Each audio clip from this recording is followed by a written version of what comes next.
You are listening to the cycling podcast at the Tour de France, in association with Rafa, celebrating the sport and producing the finest cycling clothing since 2004. Today we are in Col d'Izoard. Where are we, Lionel? We're on top of the Col d'Izoard with a fantastic view of the Alps here.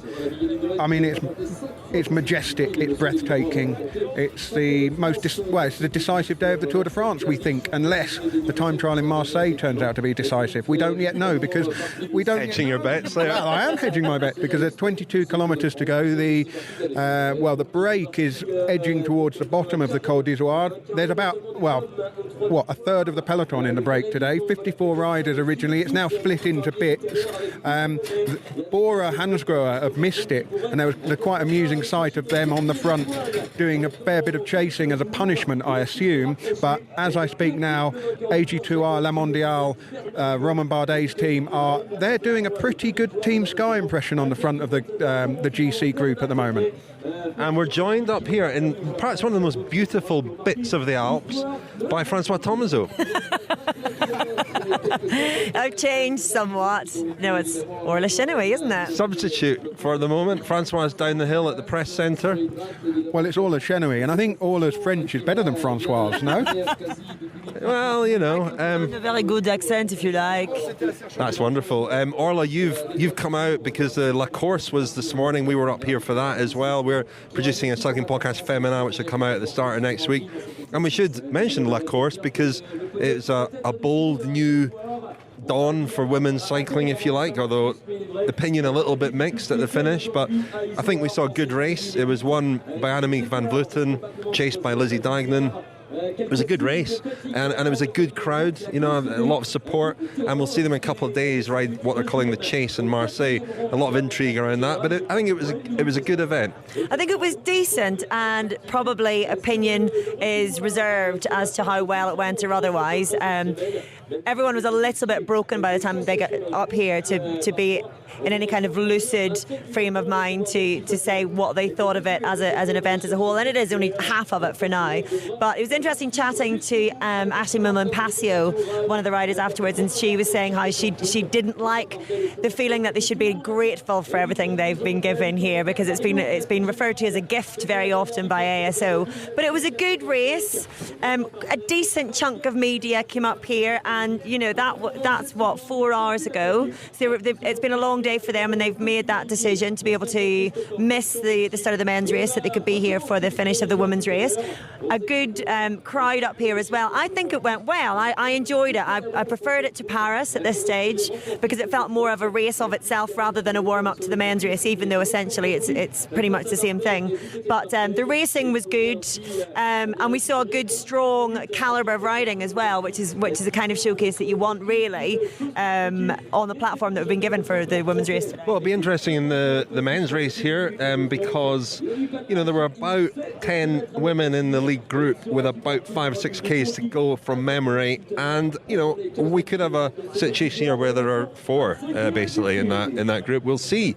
What's the latest, Lionel? What's happening? Well, the latest is that Alexei Lutsenko of Astana and Nicolas Ede of Cofidis are the 2 riders out in front.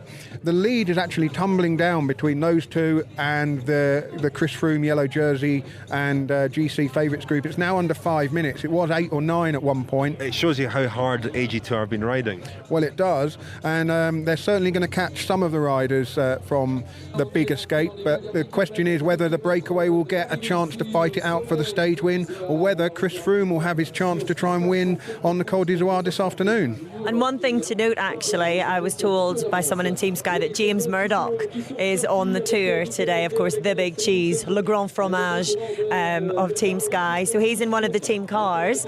Whether that will influence their racing tactics or not, but certainly that would be extra special to be able to celebrate with champagne tonight with James Murdoch in the room. Mikel Landa a stage win. Well, I'm not sure what James Murdoch's tactical nous is like, really. I'm assuming he's not calling the shots in the sense that he can be calling the tactics on the road, but, well, we never know. A la Tinkoff, maybe he'll start tweeting later on. Big Froome earns his big bucks, and anyway. Tinkoff's been abusing Contador throughout this tour as well, even though he doesn't employ him anymore. Is that Steve Cummings on the front of the chasing group there, Lionel? 3 weeks. Yeah, that is Steve Cummings riding really quite hard there, but he's got a couple of, well, he's certainly got Serge Powell's in there, hasn't he, his Dimension Data teammate. Have they got anyone else up there in that group? 54 riders, I didn't memorise them. No, but Serge Powell's there. He's going very well, as he told me the other morning, and he is Orla's tip. Well, he's been my tip for at least 3 stages now, because he keeps saying he's in really good form and he's going to pull something out of the bag, and he's been giving it a damn good go, hasn't he? But I'll maybe not tip him today, because otherwise that'll just jinx him again. But well, let's watch what unfolds, and we'll reconvene here in a little while, and we will be joining up with François again later on. Orla, they're in the final kilometre. Barguil is looking decent for the stage. I think he's going to do it, isn't he? Yeah, I mean, any more road and it looks like it could be caught, but he looks like he's going to do it now. And this is in front of a pantomime crowd as well. They're absolutely loving it. They're cheering, jeering, booing. It's there's a lot brilliant. of French, I think, a lot of Colombians, as there always are. They've got 2 horses in this race. Darwin Atapuma has just been dropped by Barguil. Rigoberto Urán was the one that closed the gap to Chris Froome when he attacked, but Bardet looks to me like he's suffering now. It's easy to criticise, isn't it? But Urán, he's not Daniel Freeber. Colleague just pointed out that he could win the Tour de France, Urán, without having ridden in the wind at all, other than in the time trials. Yeah, disappointingly safe ride, I think, from Rigoberto Urán, for someone who we'd love to see animate the race slightly. An interesting move as well from Mikel Landa, a couple of kilometres to go. It looked like he was attacking, and it looked like he might have been trying to go for the stage win himself. He had a cursory touch of his earpiece, didn't he? Whether that was to check it was working, to check what the team orders were. But Froome's back on his wheel now. But it'd be interesting to see what Froome, I'm hoping to chat to him at the end of the stage, what he has to say about what the team orders were there. But no stage win for Mikel Landa. It worked out for them, though. It seems to have worked out for them, and it's as you were at the top.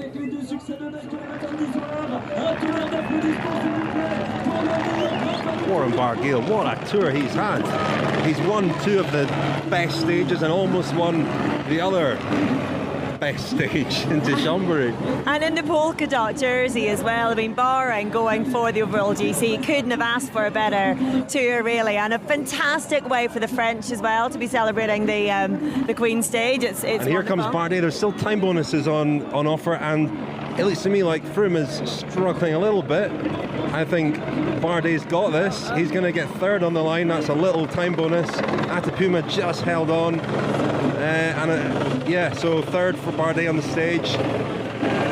Well, will that change anything for tomorrow? Probably not. Probably not, but it should do for Saturday.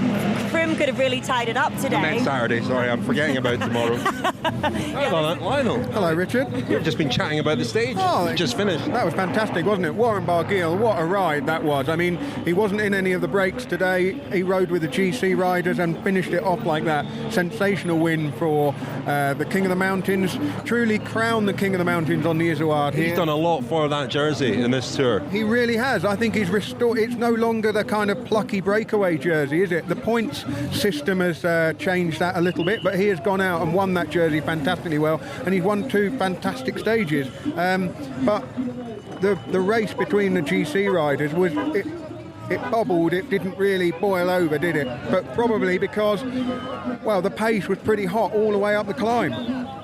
Let's go and speak to some riders, shall we? Hi, I'm Dave. I work in customer service at Rafa North America, and you are listening to the Cycling Podcast in association with Rafa. The Rafa Cycling Club is the largest global community of its kind. Members share their passion for the road through rides, events, exclusive club kit and racing. Find out more at rafa.cc. Evening all. François, we're in a bar now, back in we're the place we're staying, Saint-Chaffrey, just up the hill from Briançon, and we've been reunited with François. Yeah, you had a nice day? I'm fine, yeah. Did I miss you? Yes. Well, kind of. Not sure about that. No. Well, listen, thank you to Rafa for sponsoring the Cycling Podcast, and we have very important news to deliver because the poll has now closed, and it was incredibly close, the poll for the final week. Pedler de Charme, Warren Barguil, Alberto Contador, Tony Martin and Michal Kwiatkowski were all in the running. There were over 2,500 votes cast, and it was so close. Warren Barguil, a late charge from him after today's stage win. And he and Contador were tied on 33%. But Twitter polls tells me that the winner is Alberto Contador. Ah, Controversial. Photo finish. Yeah. It was a photo finish. Well, yeah. what a consolation prize for Alberto. I mean, he'll be really happy. Yeah. I mean, he came to the tour with big ambitions, and he's going home with a Pedler de Charme T-shirt And a red number. a red number. yeah. I think he'll be on reflection. I think he'll be pretty happy with that. Michal Kwiatkowski also staged a late charge and got up to 30%. We'll not mention Tony Martin. He lagged It's behind. almost as close as the Tour de France itself. It is. Kwiatkowski threw away his sunglasses at one point. I think that earned him a lot of points. But anyway, Alberto Contador is the winner. I feel like we should probably give Warren Barguil one as well. And I think I will seek him out and try and do that. Although he is wearing another jersey as well. So listen, at the finish, we were at the finish and we spoke about what had happened, but we're keen to get François' reaction. We got a lot of interviews. We'll hear from the stage winner, Barguil, and others. But François, what was your reaction to this stage? Another fantastic day for Warren Barguil and for France. Yeah, I mean, first of all, I'd like to say it was kind of a bit disappointed stage. Like most of these mountain stages, placed at the very end of the tour. We had the Ventoux, l'Alpe d'Huez, and it usually, I mean, it's been kind of a Christian Prudhomme invention, and let's face it, it doesn't work. Today for the GC, there was no real change. Okay, Romain Bardet took a couple of seconds off Uran and is now second instead of third. So actually, the only interest of those stages, if you look at them, is a Frenchman winning, like Thibaut Pinot won in l'Alpe d'Huez a couple of years ago, and now Warren Barguil won his second stage of the Tour. Of course, it's exciting. What the interesting thing is, I'd like to see what is going to happen with Barguil now, because the polka-dot jersey has become very popular in France since the Richard Virenque days, and now the polka-dot jersey has found another back to rest on, and is in many ways is much more, how could I say, cute, clever. I hope Richard Virenque is not listening to that. And likable than Virenque used to be. So maybe we have a new French hero. It's a little bit early to say, what kind of an impact Barguil will have on French cycling. But he's got everything you need. He's young, he's cute, he's had his problems. He's the terrible crash. We talked about it already when they were training in Spain with all of the Sunweb team. He had a crash in Romandie. I mean, he said what a hard time he had to before this Tour de France to make it back. So he's got everything required to become a hero, even his kind of a childish enthusiasm at the finish was interesting, because he was saying, I'm not only over the moon, I'm on another planet. I really don't know where I am. The only thing I would like not to see is that he shouldn't stay too high for too long. He should. I hope he gets his feet back on the ground quickly. But he's a Breton, so usually guys from Brittany are pretty down to earth. If he runs into Bernardino in the fields in Brittany, his feet will be back down earth, pretty absolutely. Sharpish. But maybe a new French hero was born, on this Tour de France. Really, the future will tell. But he's got it all. Yeah, let's face it. François, what do you think? How do you think Romain Bardet will feel about that? I mean, forget about Thibaut Pinot, who's not in the race anymore. But these are the three great hopes of French cycling. Bardet obviously has been the main challenger for overall, but Barguil is sort of the darling, isn't he, of French cycling now? Will Bardet feel his nose is out of joint a little bit? I don't think Romain Bardet will ever be the darling of French cycling. In many ways, if we could make a lame comparison, it could be the Anquetil-Poulidor thing, because Romain Bardet is more like the kind of intellectual, well-bred, calculative rider, whereas Barguil is very spontaneous. He's full of charisma. He's much more simple in many ways, and he's got panache. I know you like this word, so. To all of you who don't know, what's the French for panache? Panache. Just a quick one for you, English speakers who don't know about it, who struggle with the feminine and the masculine. Panache is masculine. It's le panache. So Quel panache? You told me you gave me a lesson this the other day, absolutely. François. Yeah. So Barguil's got panache. I'm not saying Bardet hasn't got panache, because he's tried again today to attack a couple of times, but. You can tell it's part of a long-term plan to win the Tour. Whereas Barguil is the product of another very interesting scheme. That's the Sunweb scheme. Since they started, almost 10 years ago now, as Kiel Shimano and Giant Alpecin and now Sunweb, you can tell that what they've been trying to do with Dumoulin, with Barguil, and even with Michael Matthews now, who really seems to be even more at ease with that team than he was with Orica. You could tell that they've been trying to actually force and impose kind of spontaneity, kind of their approach to the sport is very interesting, and Barguil is actually the product of this. Well, I spoke to Aike Visbeek, the sports director at Team Sunweb at the finish. Orla, you spoke to Warren Barguil. Let's hear from them both now. First of all, Warren Barguil, the stage winner, and then Aike Visbeek. Yeah, for me it's mean a lot. It's I'm living in my dream. I can't believe I won on the top of the Isoire. I need at the start of the stage I have a comfortable advantage for my polka-dot, and I was still scared because he can take the point on the first category climb on the last one, and actually at the end it was me who takes the 40 points. And just unbelievable. I can't believe. And you've really raced for this polka-dot jersey. How important was it to you to honour it in that way? Yeah, for me it was really important at the end.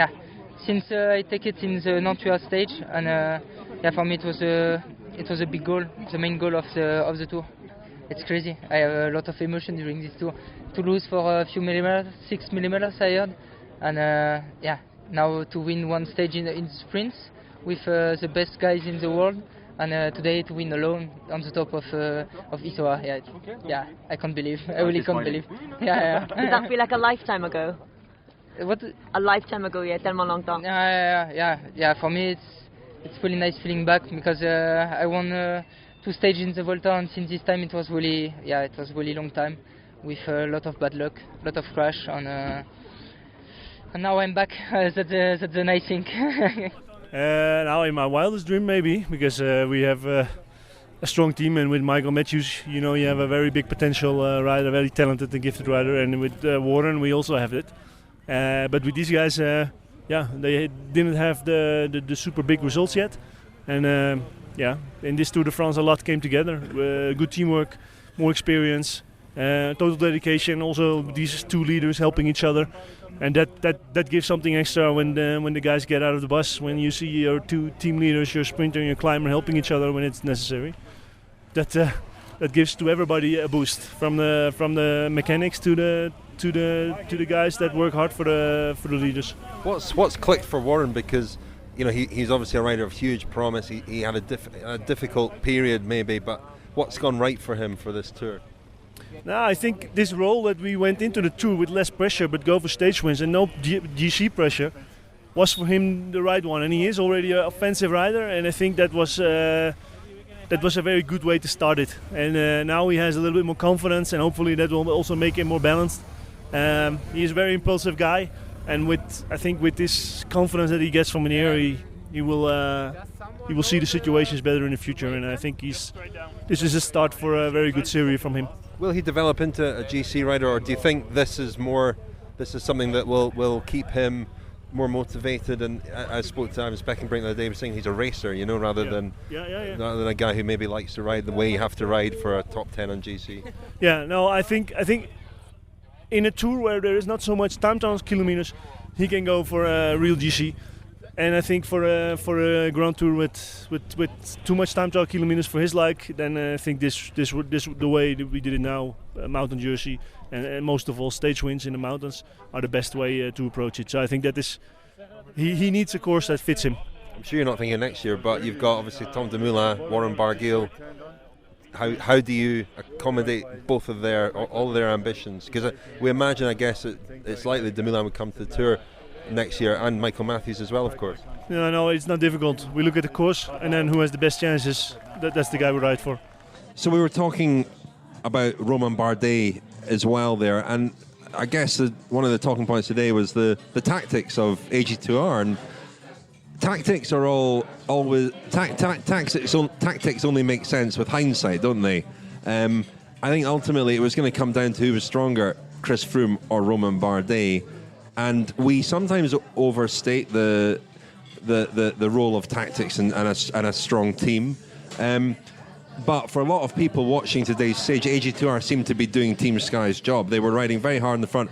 All it succeeded in doing was in eliminating one by one Romain Bardet's teammates. Not that they would necessarily have been able to help him later on the climb, but was it an effective tactic? It would have been had Bardet attacked and dropped Froome. I think the problem was that all the AG2R riders, they went pop pretty much within 500 metres of one another, or even less, whereas Team Sky, they managed to ride in much longer blocks and much stronger much later. AG2R lost one, then another, and then suddenly it was just Romain Bardet. And then Sky kind of muscled into the front and took over a bit like, well, now the big boys are in town and we're going to wind it up. Kwiatkowski then did a huge turn, which brought him almost to a standstill. Well, it did bring him to a standstill. He stopped in the road. And then they still have Mikel Landa, who looked as good today as he's looked on any day in the Tour, and almost looked like he was holding... I saw him open his mouth today. But he looked like he was holding back, really. I mean, could he have gone on and could he have maybe gained 40, 50 seconds and catapulted himself up to third? He's in fact up to fourth as it is. I think AG2R did a good job. It wasn't a terribly imaginative job, but they impressed me because you wouldn't necessarily have thought those riders, Pierre Latour, for example, earlier on, and then Villemos. But then the ones that were left right at the end, I think Domon went quite early, didn't he? But then, Bacalance was still up there quite late on, wasn't he? So I thought they tried it, but when the teammates started popping, it was just too far for Bardet to make his move at that point, I think. And also, as you said during the stage, Lionel, as we were watching it, not quite sure what else they could have done, really. I mean, were they setting a pace faster than Team Sky would have done? Would they have they would have sat just behind Team Sky anyway and done essentially the same job, although with less exertion. But, there aren't, as you say, we overplay tactics sometimes anyway. What else really could they have done? It was always going to come down to who was the strongest man, Bardet or Froome. The only thing that might have worked for them was the card that Froome had to play, and which I felt he did play today, which was when Landa was off the front. Froome did not, obviously, help to chase him down, and it put the onus on the others to do that because Landa was a genuine threat. And if Bardet had somebody else, Pierre Latour or somebody who was up there in the top six and was an outside threat, then it would have been a very powerful, potent force for them. The interesting thing about the AG2R tactics, it was a complete failure in my opinion. But in the same time, what's good about it is that they tried it.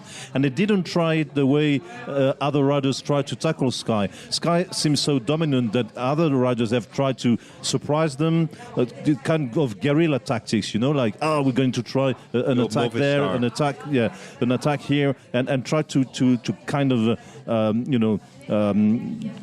break the balance and break the momentum of the Team Sky machine.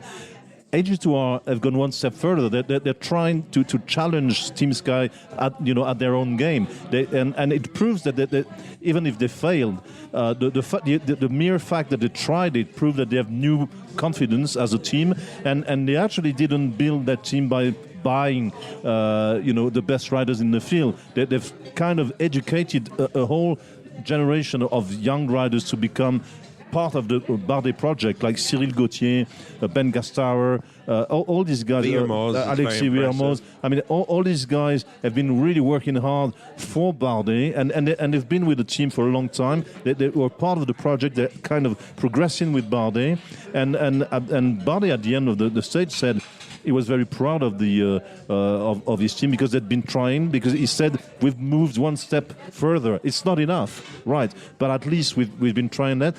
Bear in mind that Bardet's best teammate Michael Kwiatkowski was not on the tour, and well, they're actually improving every year with a little bit of input from the outside. I know someone, they signed Bakelans, maybe they can find some new strength, but they might in the future be a challenge for Team Sky. But isn't that the whole point? The fact that they had a go, the fact that they looked good on TV for 20 minutes or half an hour, the fact that, the AG2R brand, I'm not being overly cynical about it, but the AG2R jerseys were all there, leading the Tour de France. Bardet then did have a couple of attacks. In the minds of the kind of the average viewer watching on TV, AG2R probably had a really good day today, in their opinion. It didn't work because the riders trying it weren't strong enough to go to 3 kilometres to go. They were all popping at 6.5 kilometres to go or whatever. But you're absolutely right. It's a confidence game, isn't it? Before you can ride on the front like that, you've got to prove you can ride on the front like that. I know it sounds paradoxical, but that's kind of how it is. Team Sky don't just let you come in and have a go at it for a laugh, do they? But bear in mind one thing: Bardet didn't succeed in his attacks, but Chris Froome didn't succeed either. And the interesting thing, it came to mind when I watched the end of the race, and you see the gaps with only 2 days left actually in the race. Well, it's very well. You've got Bardet is 23 seconds down, and you'll tell me Lionel who ran is 29. Yeah, that's it. And actually, if you look at the gaps, if you look at the gaps now, you ask yourself the question: when did Chris Froome actually win the Tour? Well, it took 39 seconds off Bardet and 51 seconds off Uran in the first stage. So Chris Froome probably won the Tour in Düsseldorf, which is amazing. We could have all packed up and gone home in Düsseldorf. Oh, but then we would have lost, we would have missed out on so much, Richard. The Cycling Podcast is supported by Science in Sport. Science in Sport, fueled by science. Thank you to Science and Sport for sponsoring the Cycling Podcast. A reminder that you can get 20% off all your Science and Sport products at scienceandsport.com if you enter the code CPOD20. CPOD20.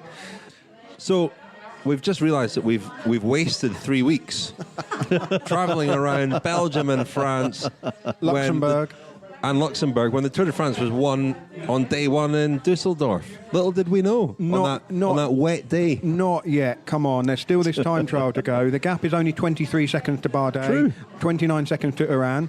I don't want to wish misfortune on Chris Froome, but he will be thinking if a puncture or a chain falling off or any crash or any kind of problem in the time trial, it's not done yet. There's plenty to watch on Saturday afternoon.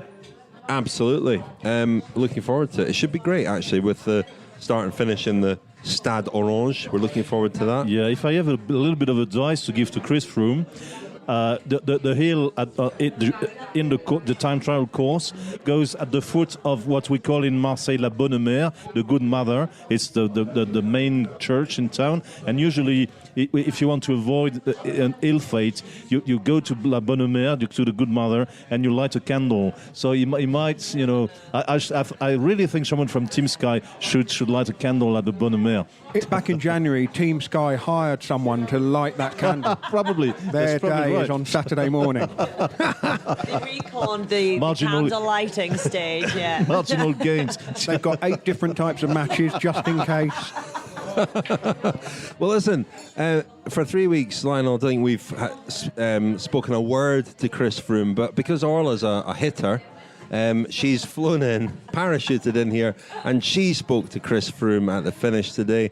We'll hear from him now, and then we'll hear from somebody who was probably the man of the match today, Michal Kwiatkowski, the Polish rider, former world champion. You're talking about AG2R, François, and the Matthias Franks and the Cyril Gautiers and these guys, good riders, but there is a Milan-San Remo winner riding on the front, and you know, with Kwiatkowski, the first tour he rode back in 2013, I think it was, he finished pretty high up overall. He was in running for the white jersey, and he potentially is a guy who could do well in a Grand Tour, and that might be, you know, at the back of his mind, the way that he's riding here, that just proving how far he can go in the mountains, because he's still a young guy. He could develop. There's so much he can do. I mean, when you speak to Brian Holm, his former sports director, he still, I think, thinks that he's the most talented rider he's ever worked with, just about. Anyway, here is Chris Froome and then Michal Kwiatkowski. Chris, many will say that you've effectively won the Tour de France today. What would you say to that? I wouldn't say it's quite won yet. I mean, certainly I think the toughest part of the Tour is behind us, with the Alps and the Pyrenees done now. I'm pretty happy to have got through the Alps much better than in previous years. I've always struggled in the Alps, so it's nice to have that one out the way now.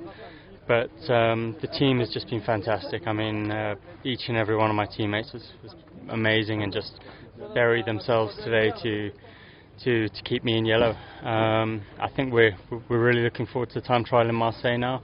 2 guys in the top 5 and still the yellow jersey. I think it's still a close race, but we're in a good position.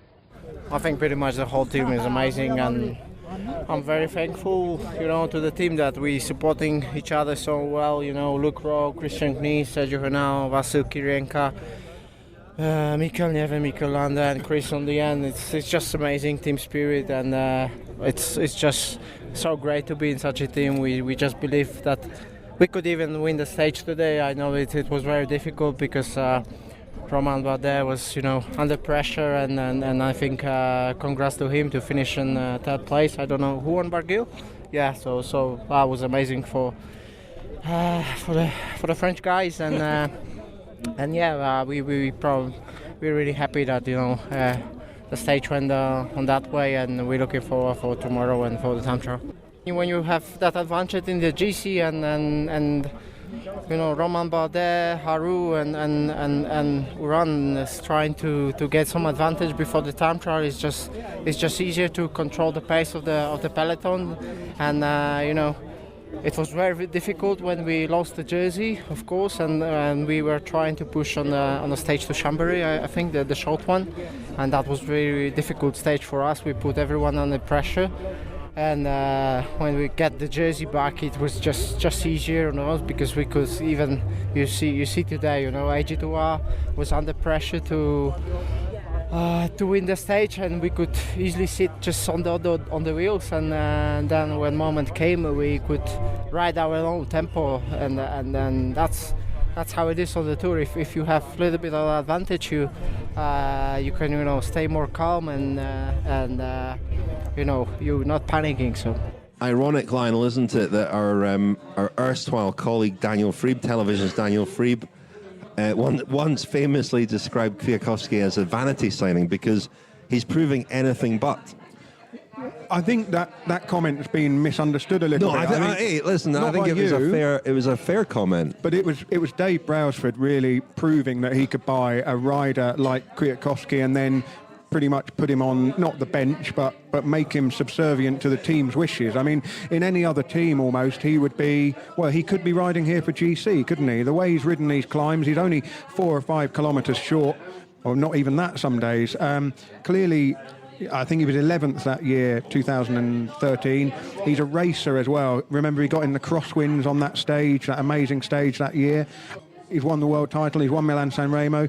You know, while he's at Sky, he might be the next one to have a crack at the Giro or the Vuelta, or, I mean, is he going to get a chance at the Tour de France? I mean, they've got several riders who all want that role, don't they? And at the moment, Chris Froome with, well, could be 4 wins in 5 years. There's no vacancy at the moment. Which raises, maybe it's a point we'll come back to before the end of the tour, because it's a tricky one, and I just want to suggest it. You heard about the suggestion by a would-be UCI president that a salary cap be imposed on teams. Obviously, what you just described about Kwiatkowski, or in the past Boisson-Hagen, or Leopold Koenig, or Landa, maybe the way to avoid that would be to impose a salary cap. I don't know whether it's a good idea or not, but it's been suggested, so maybe we'll discuss it another time. The guy we haven't discussed much today, Rigobert Urán, who looks a solid bet for the podium after today. Urán, Daniel again mentioned this earlier. He said that he could win the Tour de France still, having had his nose in front only for the length of time that he passed Warren Barguil and Chambéry. But today, when Froome attacked after Mikel Landa, it was Urán really that brought him back and looked strong. But he's not attacked now. It's dead easy to be critical of that. It's not being critical of it. It's just when you're sitting watching it, it's easy to say, why don't you attack? Of course, he's probably on his limit. He looks so good reacting, but he doesn't look like he wants to prompt anything himself. Well, he maybe doesn't want to risk the podium. Of course. I mean, he's in a position where, it'll be the result of his career. It might be impossible for him to be in this position again. Who knows? But the thing about him today was he slipped down one place because Bardet got the time bonus, but you'd still think he's favourite in the time trial, climb back up to second place overall. So in terms of being pragmatic, he's ridden the perfect race. But I guess what we want to see is the people who've got a chance to win take that chance to win, and he's not done that. But I don't necessarily blame him for that. And in trying to take the chance to win, he may well lose the podium. I spoke very briefly to his teammate Andrew Talansky at the finish. Here's what he had to say, Andrew Talansky. It'd be huge. I mean, nobody from this team has ever been on the podium of the Tour de France. Slipstream Sports Organization. Now, Cannondale Drapac, it would be tremendous. And it's looking pretty good for that. Yeah. What's it been like for you? You had an important role today, of course, every day, but what's it been like to be riding for Rigo here? That's nice. He's a really good guy, easy to work for, pretty relaxed, which makes it a pleasure to help him out. So that was Andrew Talansky. It would be, as he said, a huge result for that team. A team that Jonathan Vaughters has told us repeatedly has one of the lowest budgets in the World Tour. A team that apparently has a new sponsor for next year. A media company, I'm told, but we don't know who. And I'm not sure if that's been signed yet or when it's going to be announced. But they seem to have, the future seems to be secure. It's a major media company, we believe. Is that right? I just said that, Lionel. Sorry. It's a loud bar. It's a loud bar. Maybe you can't hear me. I was just looking for the opportunity to tell my joke. So make my witty comment about. What's that again? This is going to be Team Alta Vista Drapac or Team Ask Jeeves Drapac, cutting edge media company coming into cycling. Maybe it's a cycling podcast. Who knows? Yeah. Maybe we're going to sponsor a world tour team. Huge media company. Not? That's us. It's been a good month. Well, two of their riders have won Peddler de Charme. I mean, the conspiracy theorists will say we're the obvious candidates to take over that €15 million a year sponsorship. Well, and thanks to all the friends of the podcast who signed up this month. Coming back to Urán, I think it's a little bit unfair to say he didn't attack, because if you take the three guys who are probably going to finish on the podium, none of them really attacked in significant fashion. Bardet tried. Well, it's probably the one who tried the most, and well, the result was he won a stage. But Froome didn't attack the way he used to. Every time he tried, he failed. So Urán did not attack, but in a way they were all very conservative. The only one who attacked, was probably Warren Barguil. And so it's funny that we have on this tour two kinds of riders: the one riding conservatively for the GC, and the ones going for it, like Warren Barguil or Michael Matthews or Daniel Martin. Well, Daniel Martin was not rewarded because he's so unlucky at times and probably doesn't rides more on instinct than on how could I say, strategy. But actually the most exciting riders in this tour were not the ones in the top three, which is and this, as I spoke about with Aike Visbeek, is the great dilemma for Warren Barguil, whether he takes a totally different approach and becomes more conservative and more calculating and more patient in his riding. Being able to ride in the way he has. And as Lionel said earlier, the way that he won that stage was absolutely fantastic today. And he comes out the Tour as one of the real shining stars. Forget about the podium almost. Warren Barguil is one of the men of the race. We should wrap things up there. We should. We've had a 13-hour day today, Richard, and we've only had a small stolen breakfast. Yeah, and a ham and cheese sandwich. Literally a stolen breakfast. We went to a cafe really and stole their breakfast. We did. We literally scavenged the remains. We scavenged the remains. Lionel suggested slices of bread between the lot of us. A lot of Nutella, though. A lot Orla. of Nutella. You're ambitious with the Nutella. Yeah. But you suggested we were going to forage for lunch. We didn't do that. We did actually manage to get lunch. But anyway, it has been a long day. We've all got quite red faces. And to be honest, apart from François. To be honest, the press buffet was not. What was okay, but not so good. So I didn't miss much. Okay, that's a relief. Well, listen, that's all for tonight. Thank you, François. Bonsoir. Thank you. Thank you, Lionel. Thank you, Richard. And thank you, Orla. Thank you very much.